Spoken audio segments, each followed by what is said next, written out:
नमस्कार साथियों, आज की वीडियो में हम आपके लिए लेकर आए हैं राजस्थान पीटीईटी 2025 के बारे में जानकारी, जिसमें सबसे पहले हम देखने जा रहे हैं कि पीटीईटी की परीक्षा कौन करवा रहा है और पीटीईटी का जो एग्ज़ाम है वो कब होने वाला है, इसके फॉर्म कब से शुरू हो रहे हैं, कितनी तारीख उसकी लास्ट डेट है।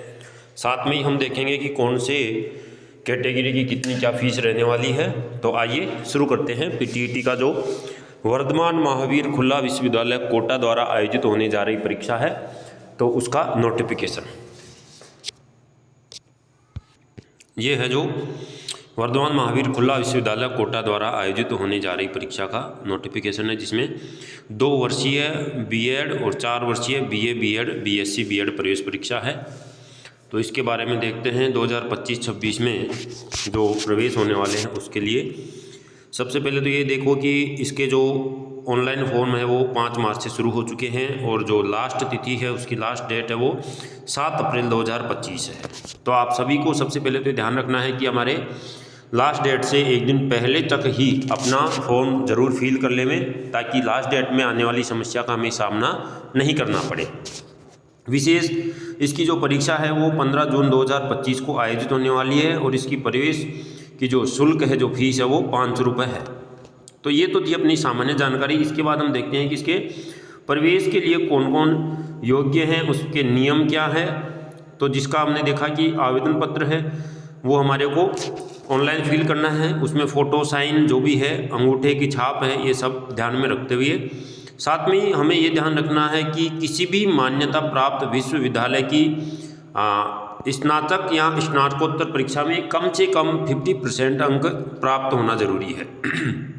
जिसमें उसके अलावा राज्य के अन्य विश्वविद्यालयों की जो स्नातक बीए एमए है, जो भी स्नातक स्नातकोत्तर की परीक्षा, वो भी उसके समतुल्य मानी गई है। साथ में ही जो आरक्षण की व्यवस्था है वो अनुसूचित जाति, अनुसूचित जनजाति, अन्य पिछड़ा वर्ग, अति पिछड़ा वर्ग, दिव्यांग वर्ग, विधवा, परित्यक्ता महिला अभ्यर्थियों, और ये जो आरक्षण है वो केवल राजस्थान राज्य के मूल निवासियों के लिए ही मान्य होगा। जो बाहरी राज्य के हैं उनको सामान्य श्रेणी में ही माना जाएगा।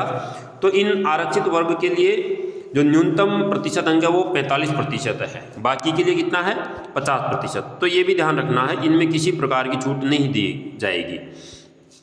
उसके अलावा ये जो अपने प्रोसेस है 10+2+3, 10+1+3, तो अगर किसी ने ऐसी परीक्षा उत्तीर्ण की है तो वो भी इसके पात्र नहीं होंगे।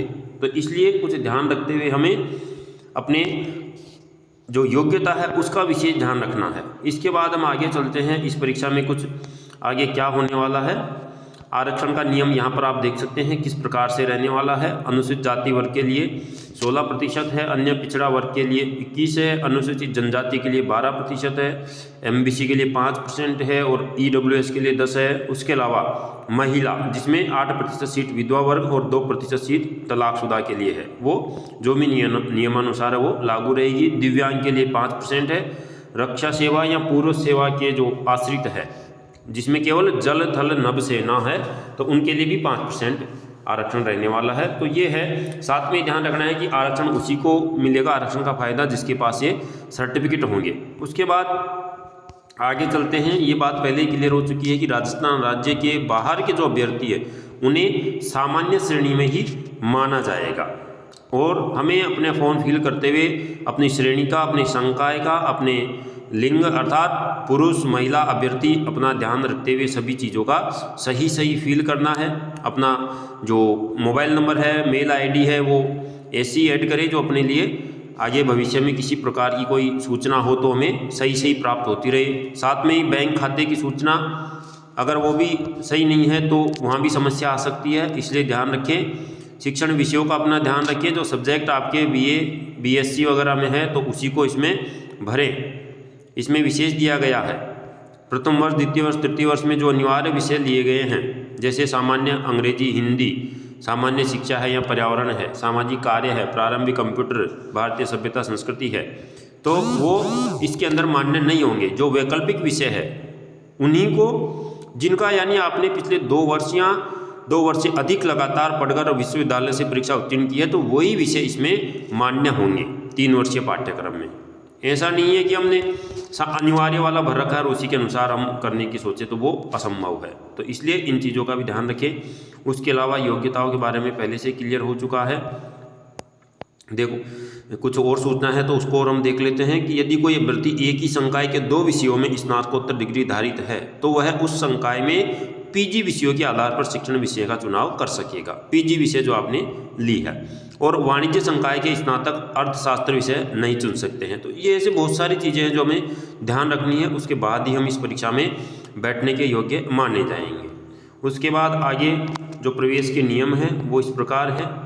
ये जो प्रवेश परीक्षा होगी उस परीक्षा में आपको फॉर्म फिल करके आगे परीक्षा जो 15 जून को होने वाली है उसमें बैठ कर के परीक्षा उत्तीर्ण करनी है। न्यूनतम जो उत्तीर्ण अंक है वो इसमें बताया जा चुका है, 50% होना जरूरी है।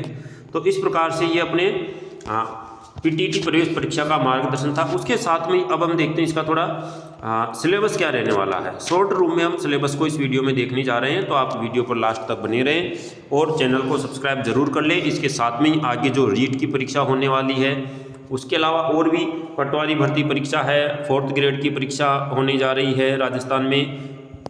साथ में ही राजस्थान पुलिस के भी फॉर्म लगभग शुरू होने वाले हैं। तो ये सभी जानकारी आपको यहाँ पर मिलती रहेगी और साथ में ही कुछ अच्छे नोट्स भी आपको इस चैनल पर उपलब्ध होते रहेंगे। तो आप हमारे चैनल को जरूर सब्सक्राइब करके रखें। अब देखते हैं इसका पीटीटी का जो परीक्षा का सिलेबस है वो किस प्रकार रहने वाला है। सबसे पहले तो इसमें प्रत्येक भाग में 50 प्रश्न होंगे और प्रश्न पत्र में कुल 200 बहुविकल्पी प्रश्न होने वाले हैं और परीक्षा का समय है जो अपने 3 घंटे रहने वाला है। तो ये तो है सामान्य जानकारी। उसके बाद देखते हैं सिलेबस, जिसमें है सबसे पहले मेंटल एबिलिटी। मेंटल एबिलिटी में 50 वस्तुनिष्ठ प्रश्न होंगे जो बहुविकल्पिक प्रश्न होते हैं, जिसमें तर्क है, कल्पना, निर्णय और निर्णय लेना, रचनात्मक सोच, सामान्यीकरण, निष्कर्ष निकालना आदि।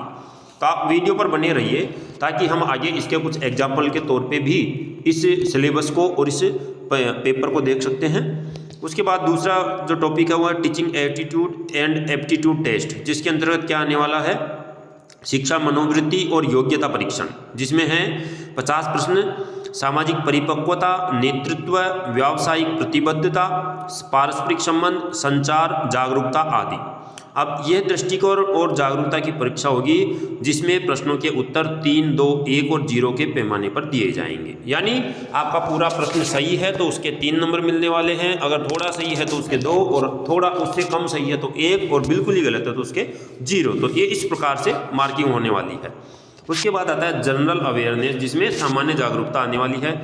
उसमें भी 50 प्रश्न होंगे, जिसमें करंट अफेयर्स, राष्ट्रीय और अंतर्राष्ट्रीय, भारतीय इतिहास और संस्कृति, भारत और इसके प्राकृतिक संसाधन, महान भारतीय व्यक्तित्व जो अतीत और वर्तमान वाले हैं, उसके अलावा पर्यावरण जागरूकता और राजस्थान के बारे में ज्ञान, अर्थात राजस्थान का जीके। तो ये तो था जनरल अवेयरनेस। उसके बाद है लैंग्वेज प्रोफिशिएंसी, अर्थात हिंदी अथवा अंग्रेजी, जिसमें क्या रहने वाला है, भाषा प्रवीणता, दोनों में हिंदी हो या अंग्रेजी हो, दोनों में भाषा प्रवीणता अनुभाग में हिंदी या अंग्रेजी भाषा में दक्षता के संबंध में जो रहने वाले हैं 50 प्रश्न, वो सबसे पहले तो शब्दावली के, डिक्शनरी, कार्यात्मक व्याकरण के, वाक्य संरचनाएं और समझ।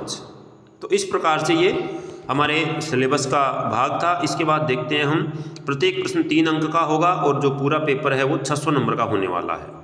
साथ में ही प्रत्येक सही उत्तर के 3 अंक दिए जाएंगे, जो हम अभी पहले बात कर चुके हैं। जैसे कि teaching attitude and aptitude test संबंधी प्रश्नों के उत्तरों का मूल्यांकन 3 से 0 अंक की स्केल पर होगा, अर्थात प्रत्येक प्रश्न के उत्तर के लिए 3, 2, 1 अथवा 0 अंक होगा।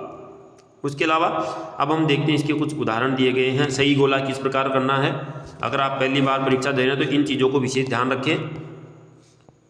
परीक्षा उपरांत प्रश्न पत्र पुनः जमा नहीं करवाना है। OMR शीट की कार्बन प्रति अभ्यर्थी अपने साथ ले जा सकेगा। ये सुविधा भी इस विश्वविद्यालय द्वारा दी जा रही है। उसके अलावा पीटीटी के उत्तर पत्र की रीस्कैनिंग करवाने हेतु अभ्यर्थी परीक्षा परिणाम घोषणा तारीख के 10 दिन के अंदर 200 रुपये की राशि जमा करवाकर ऑनलाइन आवेदन कर सकता है। तो इस प्रकार ये हमारा पीटीटी का टेस्ट रहने वाला है। तो आप सभी को बहुत बहुत शुभकामनाएं, बेस्ट ऑफ लक। आप अपना फॉर्म फिल करें और इन सर्टिफिकेट्स का ध्यान रखें। 10वीं 12वीं, स्नातक प्रथम द्वितीय तृतीय वर्ष तथा स्नातकोत्तर के, ये तो आपके सर्टिफिकेट चाहिए। उसके अलावा जाति प्रमाण पत्र है, दिव्यांग है तो उसके दिव्यांगता प्रमाण पत्र है, तलाकशुदा है, आश्रित है या विधवा है तो उनके भी प्रमाण पत्र, ईडब्ल्यूएस का प्रमाण पत्र, मूल निवास प्रमाण पत्र और अपार आईडी या एबीसी आईडी जो भी हमारे दी गई है। तो इन सभी का हमें ध्यान रखते अपना फॉर्म फिल करते हुए इस परीक्षा में सम्मिलित होना है। तो इसी के साथ में आज का हमारा ये वीडियो पूर्ण होता है। आप सभी को बहुत बहुत शुभकामनाएं। धन्यवाद।